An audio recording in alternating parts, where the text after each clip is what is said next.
Bien-aimé du Père, que la grâce et que la gloire reviennent pour toujours à Papa Adonai, ce Père merveilleux, ce Dieu excellent qui a envoyé son Fils unique, payer le prix à la croix, afin qu'aujourd'hui, toi et moi, nous puissions nous entendre, que nous puissions correspondre dans sa sérénité et dans sa grâce. Rappelle-toi que chaque jour que le Père te donne, ce jour-là même, il prend plaisir au lever du soleil à renouveler ses bontés, ses compassions à ton égard, afin que tu aies pour toujours un avenir heureux et de l'espérance.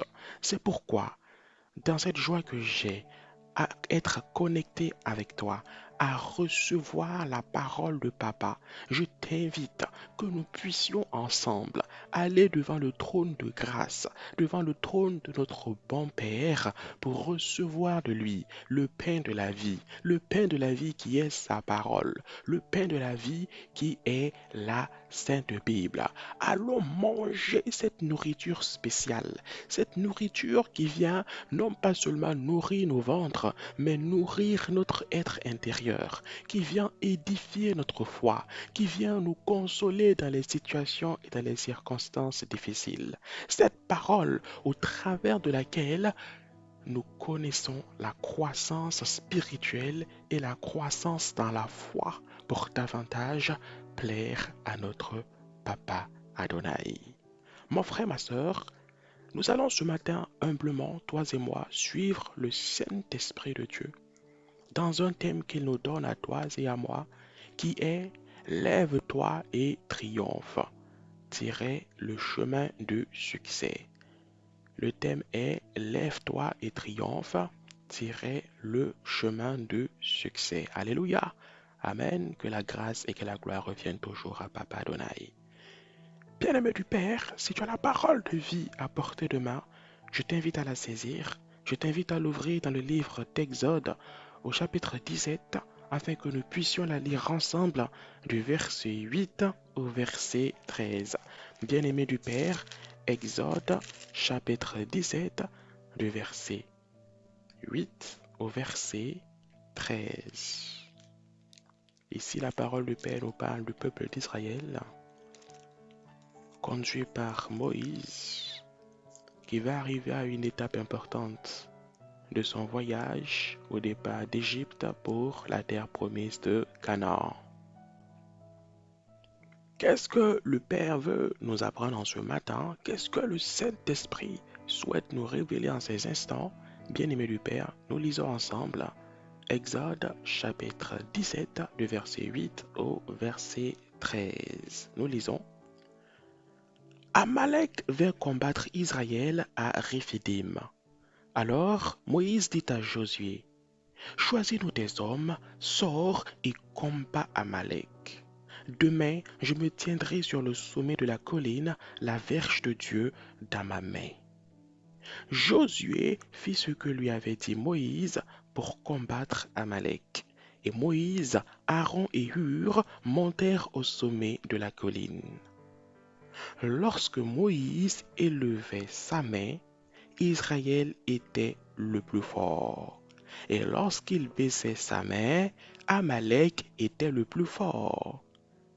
Les mains de Moïse étant fatiguées, ils prirent une pierre qu'ils placèrent sous lui et il s'assit dessus. Aaron et Hur soutenaient ses mains l'un d'un côté, l'autre de l'autre, et ses mains restaient fermes jusqu'au coucher du soleil. Verset 13. Et Josué vainquit Amalek et son peuple au tranchant de l'épée. Et Josué vainquit Amalek et son peuple au tranchant de l'épée. Bien-aimé du Père, bien-aimé de Papa, dans la vie, nous sommes amenés à relever des défis. Écoute, mon frère, ma soeur, dès que le bébé sort du ventre de sa maman, la première des choses qu'il fait, c'est de pousser un cri.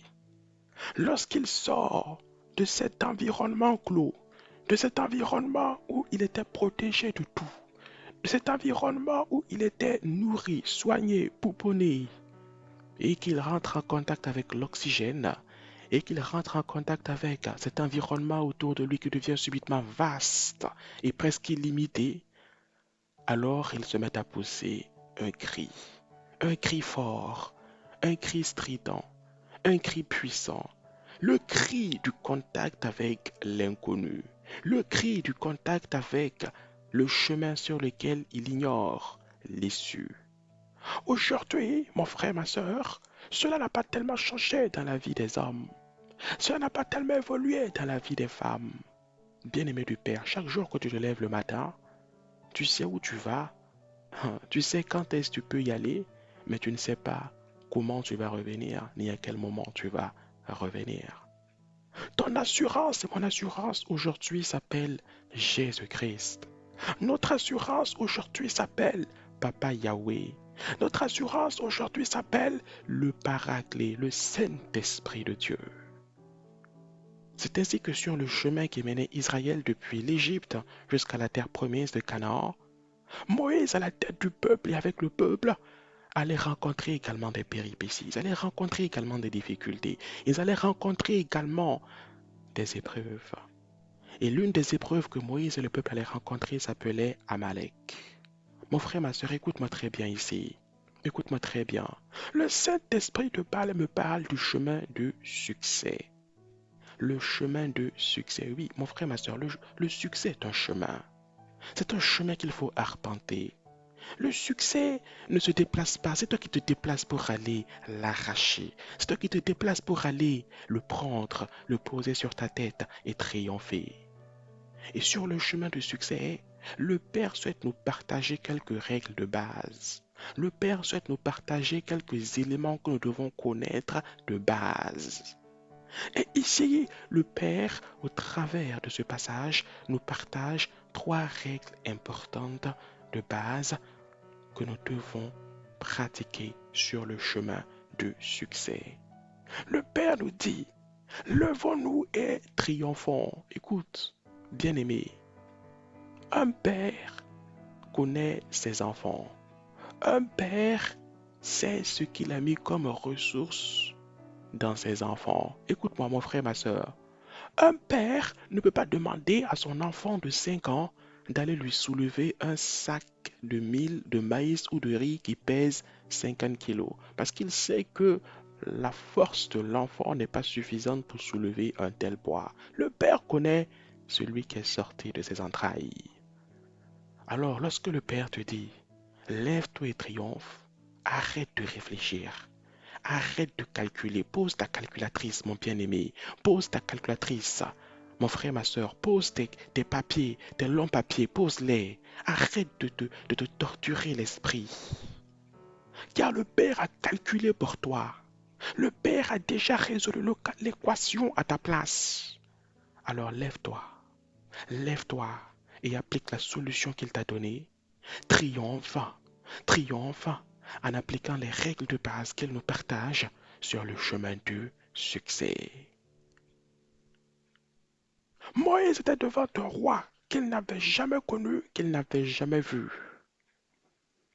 Amalek et Moïse n'ont pas grandi ensemble dans la même cour, mon frère, ma soeur, non. Amalek et Moïse n'ont pas mangé à la même table pour faire connaissance l'un de l'autre, mon frère, ma soeur, non. Et lorsque Moïse a appris qu'Amalek venait les attaquer, bien-aimé, Moïse a eu peur, comme toi et moi. Quand nous apprenons souvent de nouvelles difficiles, la première réaction qui se manifeste d'abord, c'est quoi? C'est la peur. Ne cherche pas loin. Bien souvent, quand on t'annonce une nouvelle difficile, la première réaction, sans contrôle, de manière instinctive qui se manifeste, c'est la peur. Moïse a eu dans un premier temps peur, mais Moïse s'est souvenu à l'instant même qu'il n'était pas seul, parce qu'autour de lui, il y avait un peuple vaillant, et à la tête de ce peuple-là, il y avait un Dieu encore plus vaillant. Et c'est ainsi que Moïse est allé rechercher les conseils de Dieu. C'est ainsi que Moïse est allé rechercher la parole Réma, la parole révélée et révélatrice qui vient du Père, pour savoir, face à ce Amalek, Seigneur, Comment vais-je m'en sortir avec ces hommes, ces femmes, ces enfants qui me suivent derrière? Comment est-ce que nous allons nous en sortir? Comment est-ce que nous allons triompher? Et c'est ainsi que Moïse va recevoir une parole puissante, une parole de victoire. Dieu va lui dire, Moïse, ce que tu tiens entre tes mains là, oui, ça là, ce que tu appelles verge là, demain, durant la bataille, poste-toi au sommet de la colline et soulève cette verge au bout de tes mains étendues. Moi, Dieu, je vais réaliser, je vais accomplir ce que tu n'as pas encore vu. Je vais donner à ce peuple la victoire. Laisse les hommes aller sur le champ de bataille avec Josué à leur tête et toi, va simplement au-dessus de la colline et soulève cette verge au bout de tes mains. Mon frère et ma soeur, il y a souvent des choses que le Père te demande qui ne font pas écho automatiquement dans ta tête. Il y a souvent des fois où le Père te dit de faire des choses et sur place, tu ne comprends pas pourquoi. Tu te demandes, mais c'est quoi la logique dans tout ça? Mais qu'est-ce qu'il y a de sensé dans tout ça? Ah ah! La première règle de base sur le chemin du succès, mon frère, ma soeur, c'est l'obéissance. L'obéissance est l'une des clés du succès. Tu ne peux pas réussir, tu ne peux pas triompher si tu ne sais pas obéir au Père, si tu ne sais pas obéir au Saint-Esprit, si tu ne sais pas obéir à ton époux spirituel qui est Christ. Car le chrétien est l'épouse de qui? L'épouse de Christ, qui a tant aimé sa femme qu'il a donné sa vie à la croix afin qu'elle soit sauvée. Écoute-moi mon frère, ma soeur. L'obéissance. L'obéissance est la première règle de base sur le chemin du succès. Et c'est ainsi que Moïse, sans réfléchir, sans chercher à appeler les plus grands scientifiques du peuple pour comprendre ce que cette parole voulait dire, va l'appliquer d'emblée. Le jour de la bataille, mon frère, ma soeur, écoute-moi, Moïse va monter sur le sommet de la colline. Moïse ne va pas chercher à réfléchir. Arrivé sur le sommet, il applique la parole de Dieu. Mon frère, ma soeur, c'est ça même. Lorsque le médecin te donne une pommade, il te dit, écoute, mon patient, tu appliques ça sur ton bras ou sur la partie de ton corps qui fait mal et ça ira aussitôt mieux.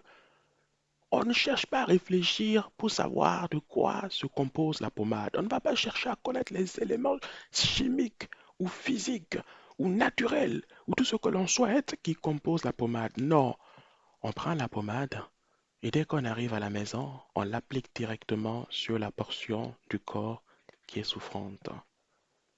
Il en est de même ici, bien-aimé du Père. Moïse va appliquer la solution que le Père lui a donnée. Moïse va faire exactement ce que Papa Adonai lui a dit. Il va tendre les bras, il va tenir cette verge en hauteur au bout de ses mains. Et aussitôt, il aura la joie, il aura le bonheur de constater que le peuple d'Israël remportait au fur et à mesure que les heures passaient la victoire sur le peuple d'Amalek.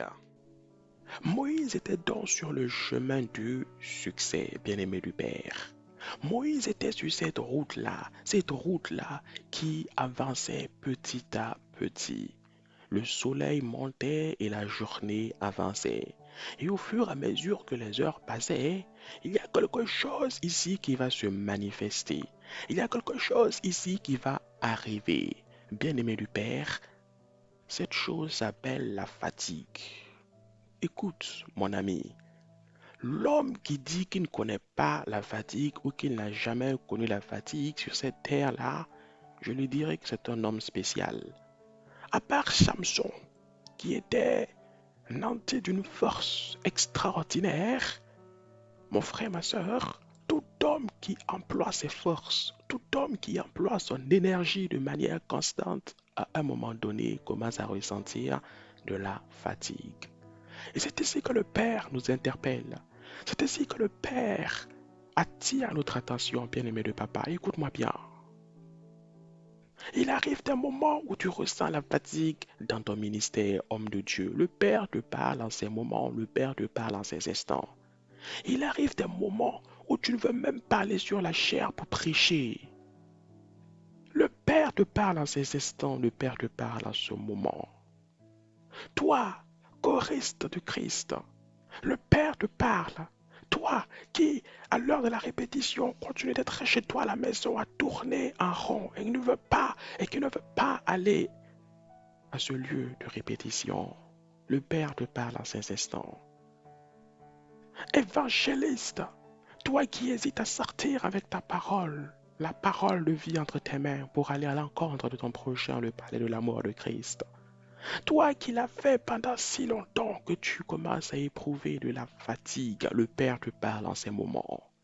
Oui, bien-aimé du Père, toi qui es en train de rentrer de ton service et qui sais que ce soir il a un rendez-vous spirituel avec le Père, il a un instant de prière, un moment de prière de prévu, mais qui n'a pas envie d'y aller, qui n'a pas envie de s'y consacrer, parce qu'il ressent au plus profond de son cœur et de son être de la fatigue.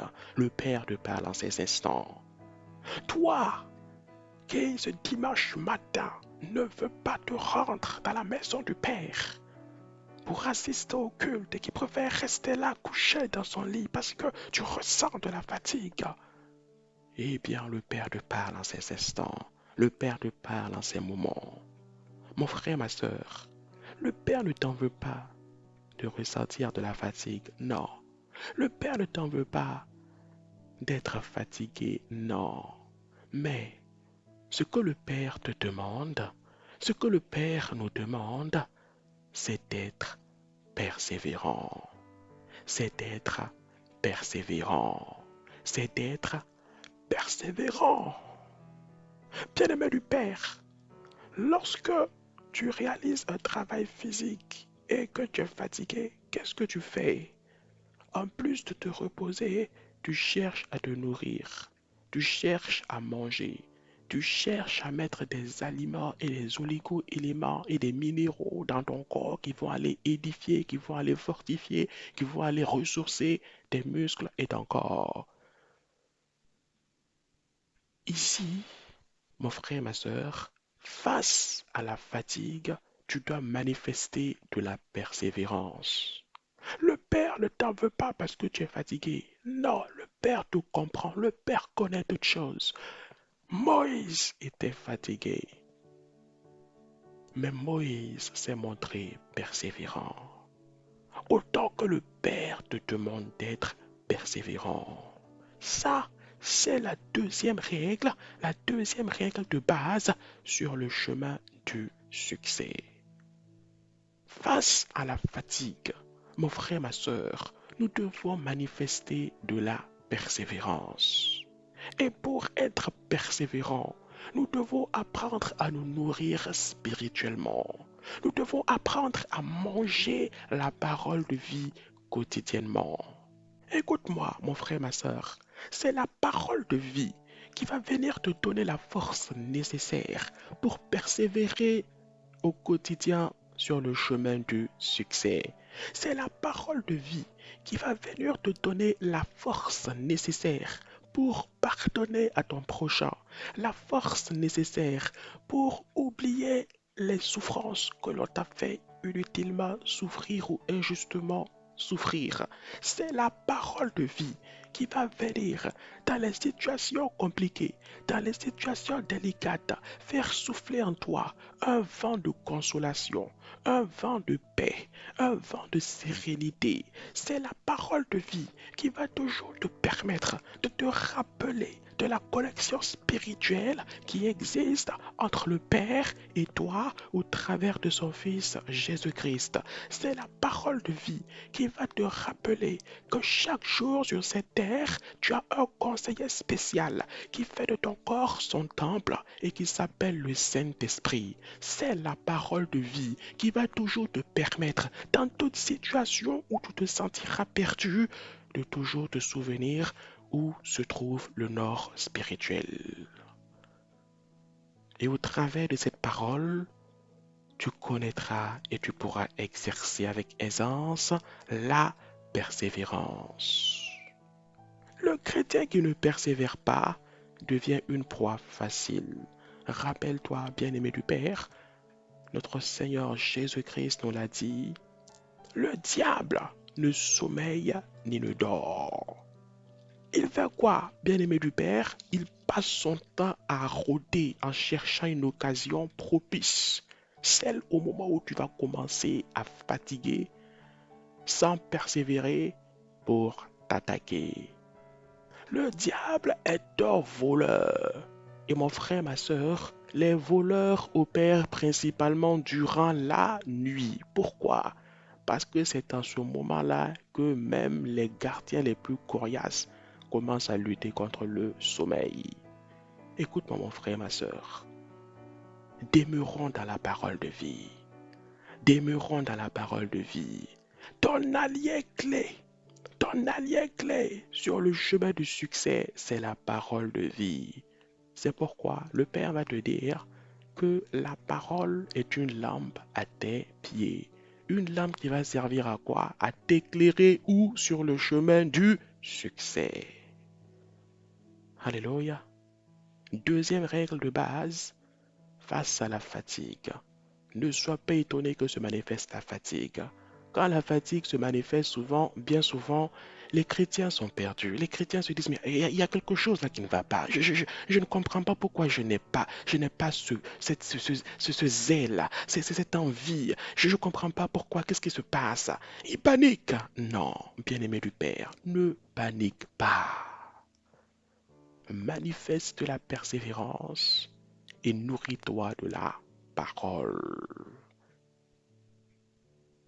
Mon frère, ma soeur, lorsque Moïse a commencé à persévérer, lorsque Satan a vu que la fatigue là n'arrêtait pas l'homme là en question, et que l'homme là ne baissait pas les bras, et que tant que la verge était étendue selon la parole du Père, Moïse et le peuple étaient victorieux sur Amalek, Satan va commencer à se décourager.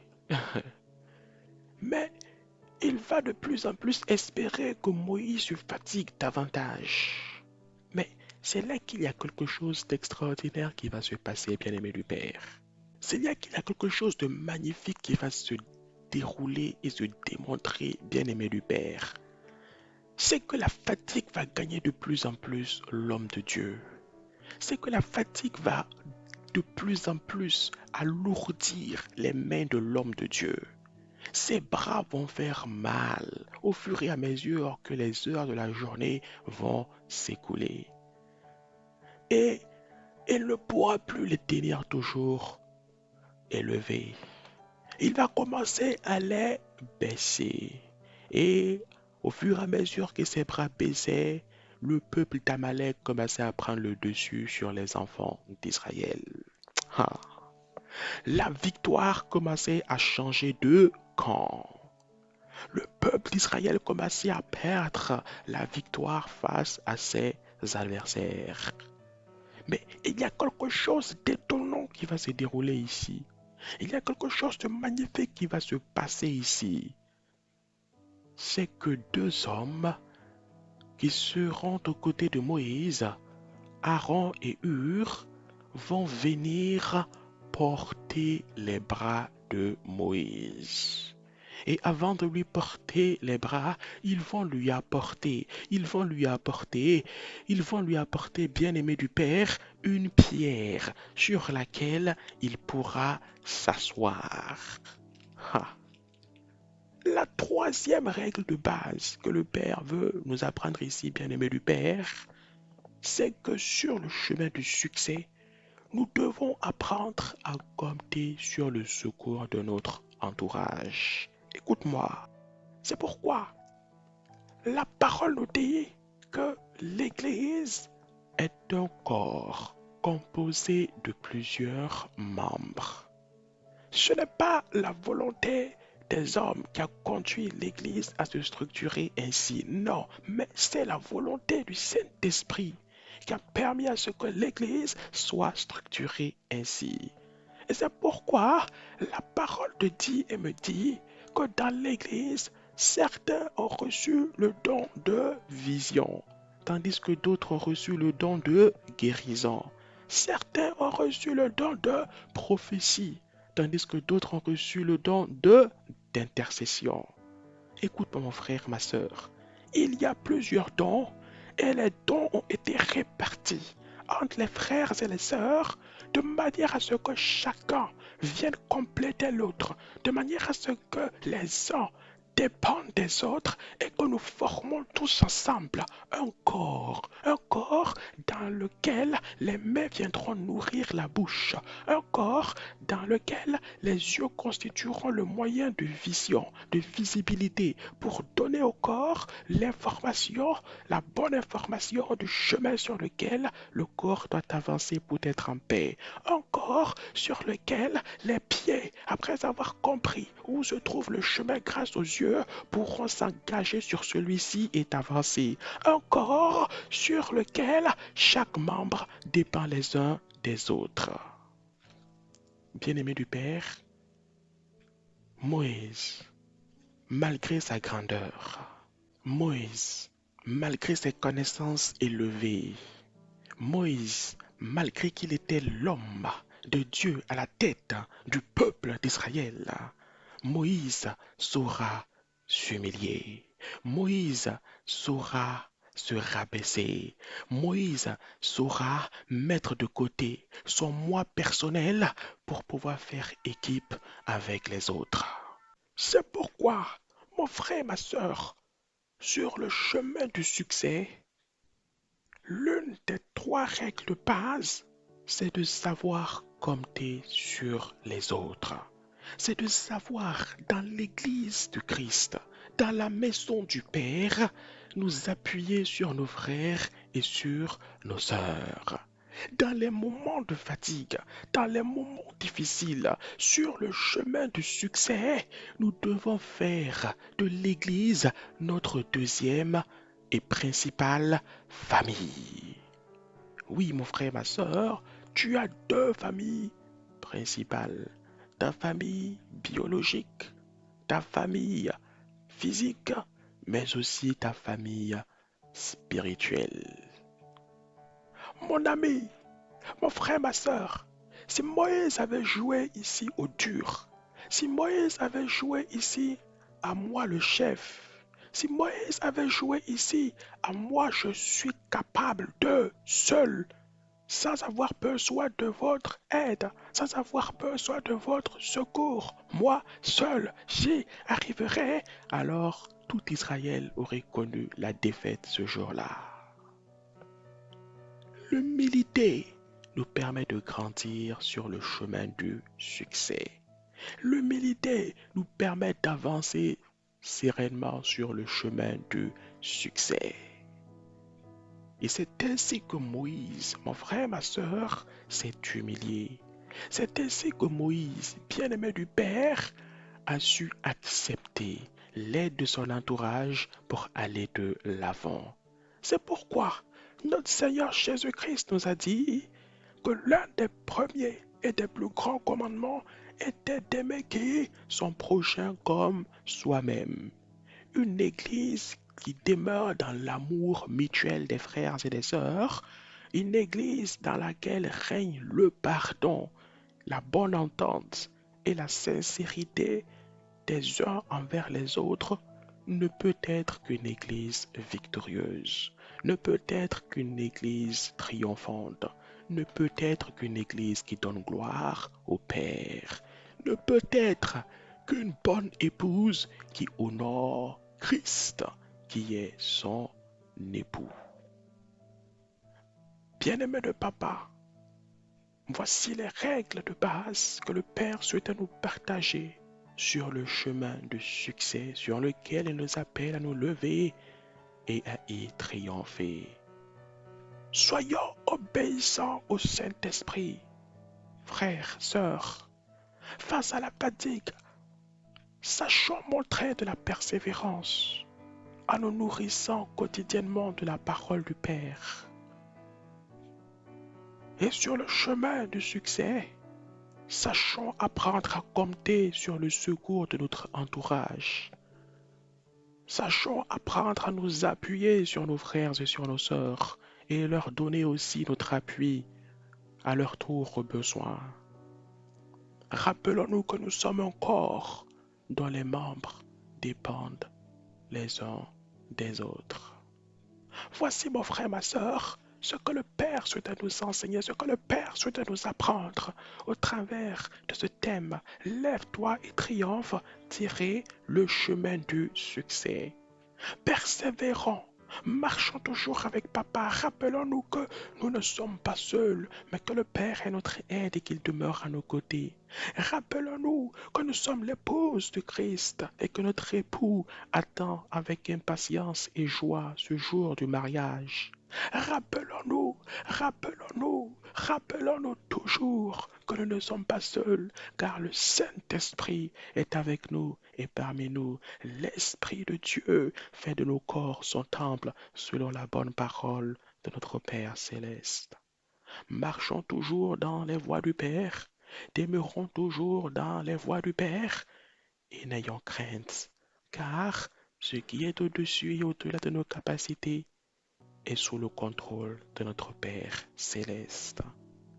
Que le Père te bénisse, bien-aimé de Papa, que le Père te fortifie, que le Père te soutienne toujours, que l'Esprit Saint habite toujours en toi et que sa grâce demeure toujours en toi. Que sa sagesse soit ton partage et que le succès et la victoire qui découlent de lui soient nôtres. Saint-Esprit, merci. Excellent Père, béni sois-tu. Aujourd'hui, demain et pour toujours, permets que nous te donnons gloire, honneur, louange et adoration, et que nos vies te fassent toujours plaisir. Seigneur, merci pour tout un chacun de mes frères et pour toute une chacune de mes sœurs, et béni sois-tu, excellent Père, aujourd'hui, demain et éternellement, au nom de Jésus-Christ. Amen.